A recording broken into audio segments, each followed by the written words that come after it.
Work takes up most of your time. That's why you should use Stamps.com to save time with your mailing and shipping. Stamps.com will simplify your postage needs and add valuable time back into your workday, so you have flexibility to focus on more important things. Stamps.com can handle your mailing and shipping needs with rates up to 88% off UPS and USPS. Send invoices, checks, certified mail, packages, and anything else you need to keep your business running with Stamps.com. If you sell online, connecting with every major marketplace and shopping cart is easy. Plus, you can schedule package pickups through their dashboard and automatically see your cheapest and fastest shipping options from different carriers with Stamps.com's Rate Advisor. Add more flexibility to your workday with Stamps.com. Go to Stamps.com/program to sign up for a special offer. No contract, cancel anytime. That's Stamps.com/program. It is shocking how much I sound exactly like Gary LaVox when I sing that song. I feel like you guys should do a sing-off, really. I mean, we probably should. Let's try to get him back in here when Rascal Flatts comes to town. Yeah. And I can do a Gary sing-off because, man, that was good. I hope he's not offended. I'll just say that. What you're missing when the mics aren't on is shocking in the background here with Kirsch and Emyle. I wish I was the kind to secretly record you, but I'm not, so.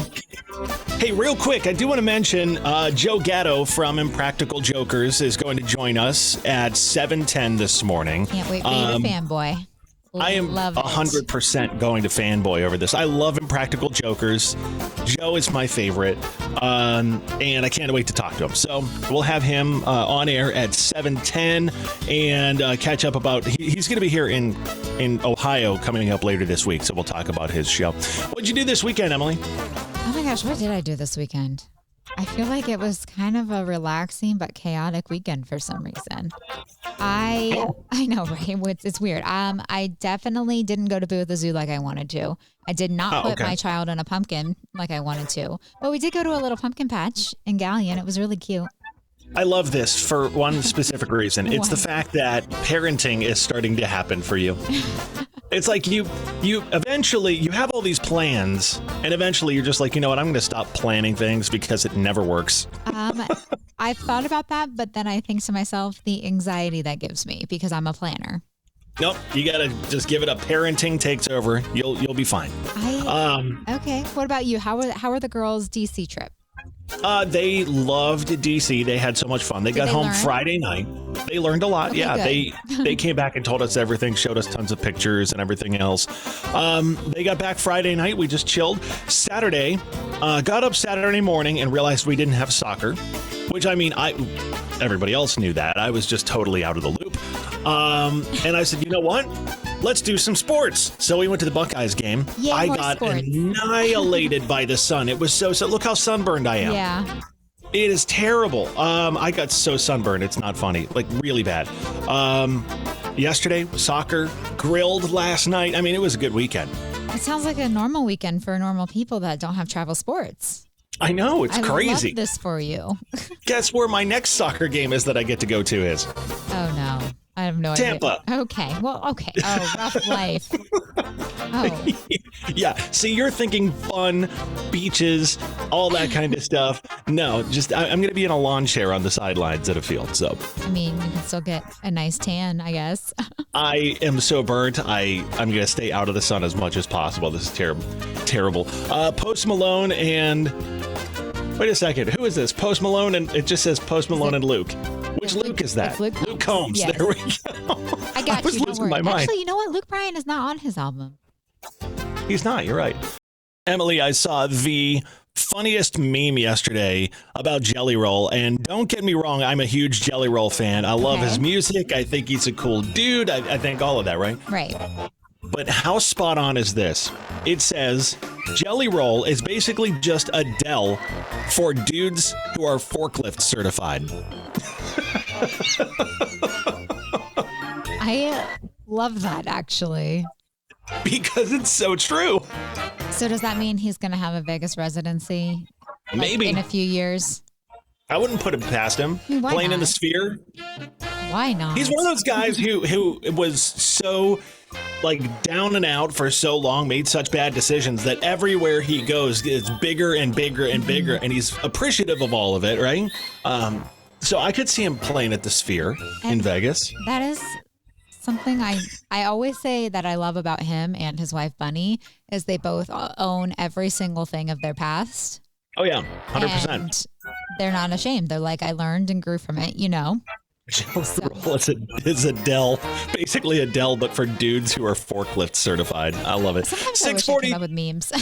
I know. 6:43 with Kirsch and Emyle. We've got happy headlines for you to start your Monday morning. Yeah, so Eric Church is buying homes for those who lost theirs in his home state of North Carolina, which is amazing. Right. I think he's going to buy like 100 or 150 homes. Yes, 150, I believe, is the number. And then speaking of the Carolinas, Concert for Carolina, which was the benefit concert Luke Combs put on, and Eric Church. It raised $24.5 million for Hurricane Helene relief. Taxes was taxing. Now taxes is relaxing when you file for free. I can file for free? TurboTax Free Edition. Roughly 37% of filers qualify. Simple Form 1040 returns only. See if you qualify at turbotax.com/free. I can file for free. Now this is taxes. File for free with TurboTax Free Edition and get your maximum refund. No schedules except for earned income tax credit, child tax credit, and student loan interest. See if you qualify at turbotax.com/free. And that's so awesome. I'm just saying that's how celebrities use their platform for good. So they also had performances by James Taylor, Keith Urban, Sheryl Crow, Billy Strings, Bailey Zimmerman, Scotty McCreery, Chase Rice, the Abbott Brothers, and Parmalee, and Nicole Kidman and Randy Travis made surprise appearances. I don't know why Nicole Kidman's in there, but maybe she just walked out and waved hi. Because Keith Urban's there. No, but why? Why she's named in this? I'm wondering if she walked out and said hi or something. I was expecting her to sing or something. I don't know. We'll have to go look it up. Maybe she sang. Yeah. Regardless, that's an amazing amount of money that they raised. So here's the thing with that's really cool. Sadly, a lot of the folks who lost everything in North Carolina, they don't have flood insurance. Right. So this flood comes through, completely wipes out everything you own, and it's gone. And your insurance company goes, cool story, bro, and moves on, right? And you have nothing and no way to get any help. So this is the only way some of those people are going to get help down there. So I love it. Awesome. I love to see it. How's everybody? Thanks for having me. Do you get people that fanboy often? What? Yeah, a couple little people seem to like me. Okay. Good, right? Seriously, it's better than getting booed while I walk the streets. It's nice. Yeah. Listen, I want to say welcome in advance to Ohio. You're going to be at Ohio University this coming Friday. And a lot of people, like we were talking right before we got on air, they know you from Impractical Jokers and some other things, but may not know your roots are in comedy and that you still do, on stage live comedy. So what are we expecting Friday night? Yeah, it'll be a stand-up comedy show where I guarantee at least 3 to 5 laughs.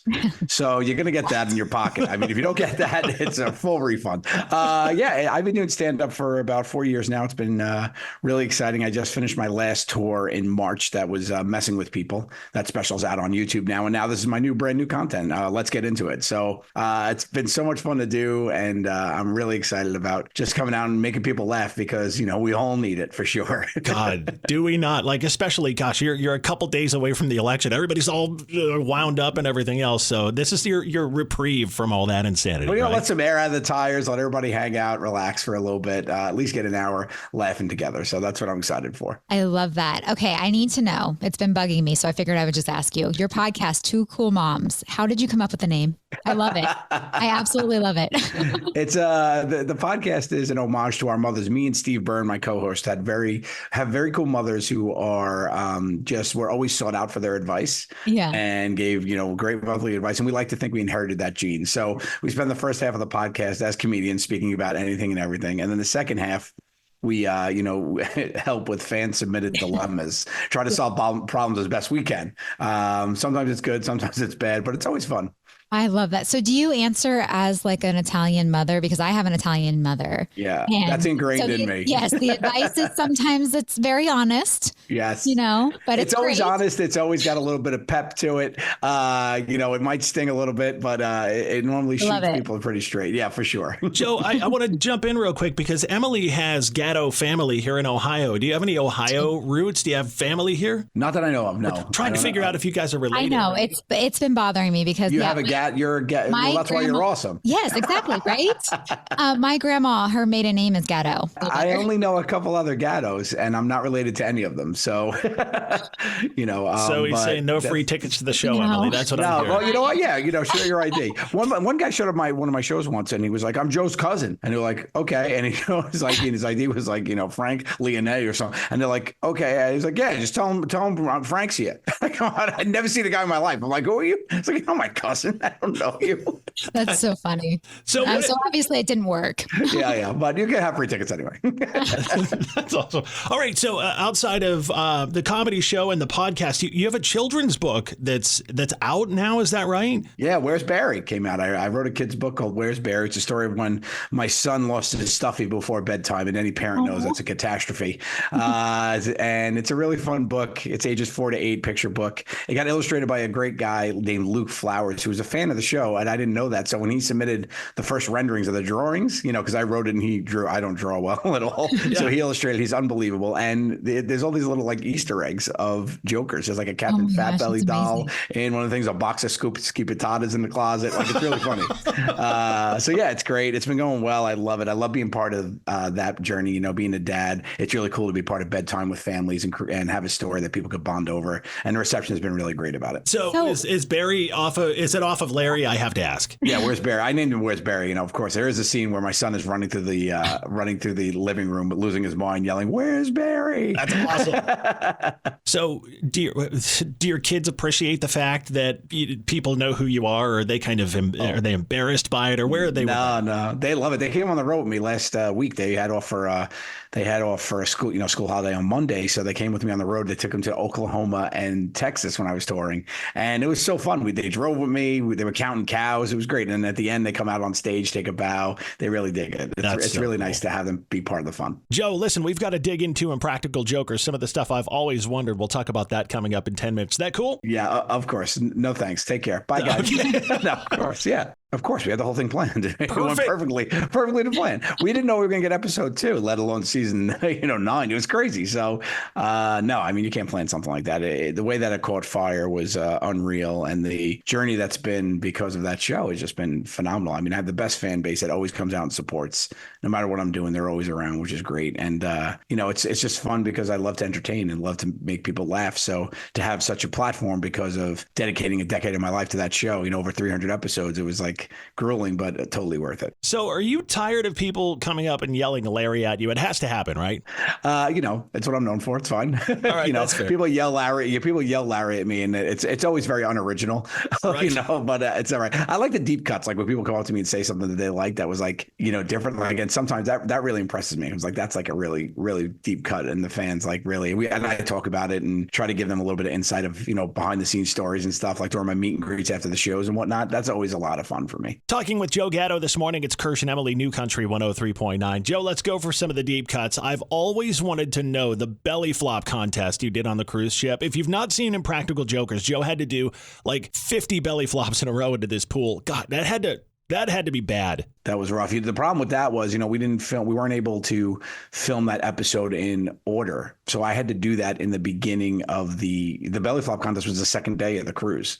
So we knew that I was going to end up, I was going to lose. So I had to do it. And if you look at the rest of the episode, I don't have my shirt off and anything because I had welts all over my body. But in the timeline of the episode, it wouldn't have worked because I hadn't done the belly flop contest yet. But I had, because I was committing to it so hard. Like, I didn't even realize. I was like, oh, this hurts. And then like within 2 hours, Murr was like, oh my God, look at your side. And I just had a belly flop, like shrapnel all over me. Yeah. So that was tough. So that one, and okay, the remote control wheelchair in the mall. So fun. Was it as fun as it looked like it was? So much fun. So much fun. If you look, we did that the first time we did that was in Miami, right? So we did it in Miami. You'll notice that I'm driving it most of the time because the guys couldn't get the hang of it and they kept just hitting people and we were on the streets. So I was like, guys, I got to control it. So then the joke that came out of my turn in Miami was it was voice activated because I kept telling the guys where to go. I was too far away. They couldn't see me. So I had to say, go forward. And Sal was like, oh, it's voice activated. Make it voice activated. So that became part of it, which is really fun.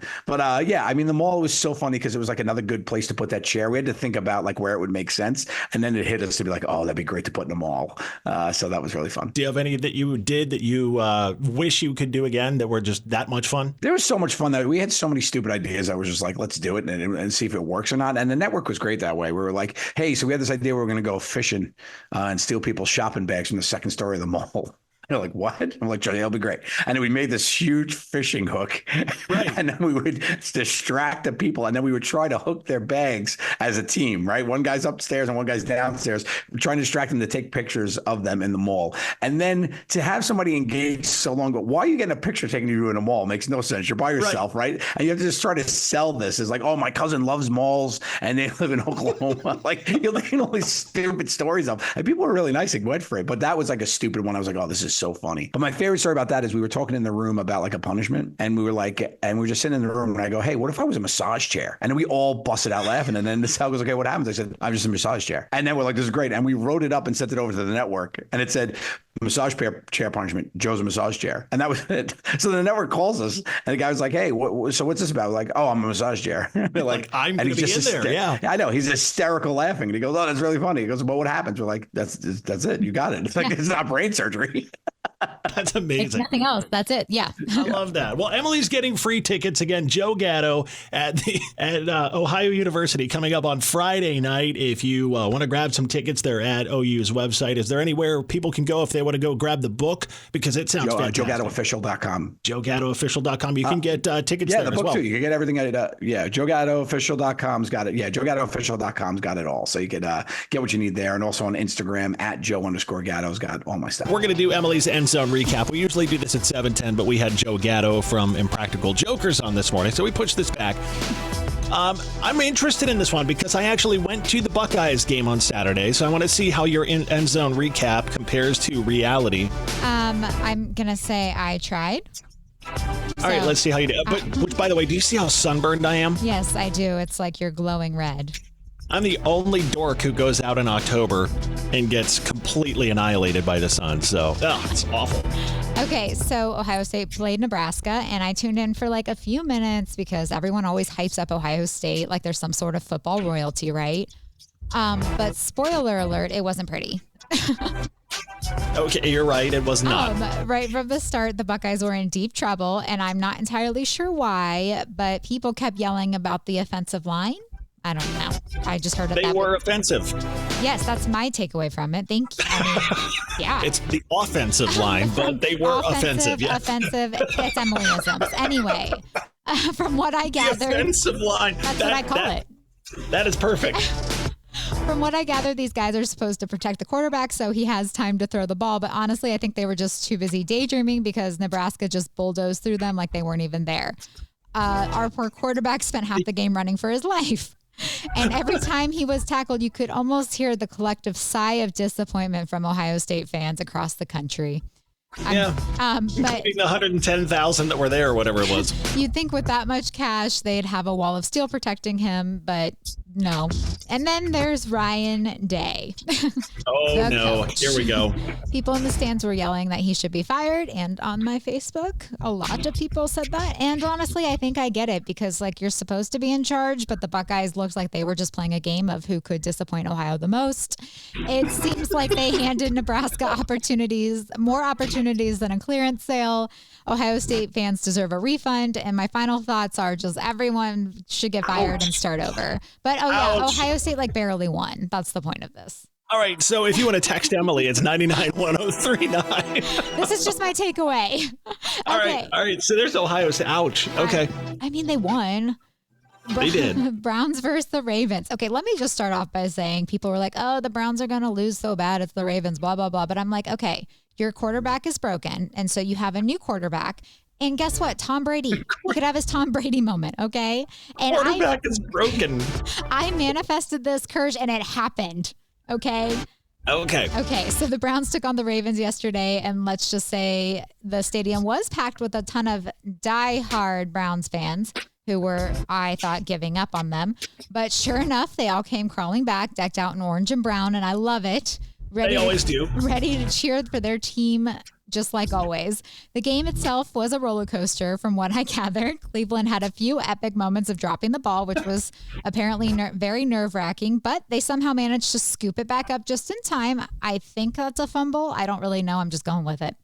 All right, yes. Yeah, that's a fumble. Good. Anyway, people were yelling, and I wasn't sure what happened, but it was important. The Ravens were looking tough and taking no prisoners. Their defense was all over the place, stopping the Browns at every turn. But the Browns had a few tricks up their sleeves, like they suddenly remembered how to score and decided to go for it.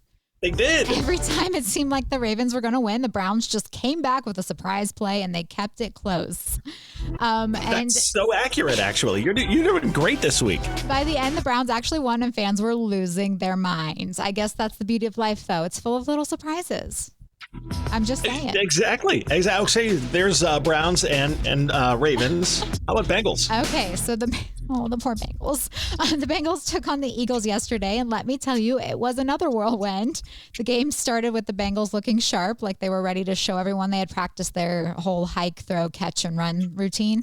Okay. They kept running up and down the field, which was impressive, except when they tripped over their own feet and threw the ball to someone wearing a different color. I think I heard someone shout interception, which I assume is football's version of a really bad breakup. Meanwhile, the Eagles were up to their own shenanigans. They were flying around, making impressive catches and scoring points, which made their fans very happy. There was one player who looks like he was determined to show off his moves, leaping over defenders like he was auditioning for a dance competition. He just wanted to show off his moves. Yeah, I mean, it was great to watch, but I wondered if he remembered he was supposed to be running to the end zone, not, a talent show. And speaking of the end zone, every time a team scored, fans erupted. Either anywhere, because, those Philly fans are, Anyways, as the game went on. There were a lot of Phillies fans in that crowd yesterday. It was weird. Show up. As the game went on, it became a back and forth battle. The Bengals would score, and then the Eagles would be like, "Oh, you think you can win? Hold my drink," and would score right back. It was very intense, but in the end, the Eagles won. And Joe Gatto is super accurate. Again. Sometimes I understand. I just got to put it in Emilyisms, For those who haven't heard this before, Emily admittedly knows nothing about football and doesn't want to know anything about football. Nope. And that is what she scrapes off of Facebook and X and Instagram posts from her friends about what happened over the weekend. Accurate. I tried. Well done, Emily. Well done. And Emily, we talked about it earlier. I went to the Buckeyes game on Saturday. Yes. And I texted you a picture because you and your loving husband are wrong. And are wrong. You're fans of the team up north. I am fans of supporting my husband. Which makes you a fan of the team up north. There was a guy. So we were sitting in section 10A, right? Okay. So lower bowl in the middle of an ocean of red, and there was a guy in a Michigan jersey. I love it. Love to see the rooting for your team no matter what. Or he lost a bet, either one. I was like, dude, did you overshoot Ann Arbor by like 3 hours on your drive, or what in the world? It was the weirdest. Boy, he caught some what. Oh, I can only imagine. I'm surprised you didn't ask him if he lost a bet. Yeah, maybe that was it. I don't know. He was, he was a good sport about it. But why would you show up to the Ohio State-Nebraska game wearing a Michigan jersey? Maybe it's the only jersey he had. You don't know. Wear something else. I guarantee he has another shirt. That's not the guy's only shirt. I don't know. Anyhow. He's a ride or die. He is a ride or die. Let me ask you something. Trick or treat or beggar's night? What do you call it? Trick or treat. You've heard beggar's night, though, right? Yes, I have. I've never heard that until I moved to Central Ohio. Now, I've lived in this area for 20 plus years, 22 years. But I've never heard beggar's night anywhere other than here. Okay. I actually never thought about that. Yeah. I don't know why it's. I mean, I know why it's called Beggars Night, but I don't know why we can't just pick one and stick with it. Weather looks like it's going to be kind of poopy as of right now for trick or treat. It's better than the snow last year and the freezing cold. So when you hand out candy, do good costumes get more candy? No. Everybody gets the same amount? Yeah, I mean, I'm just, happy to provide candy to the people who want it. Okay, well, that's fair. The children.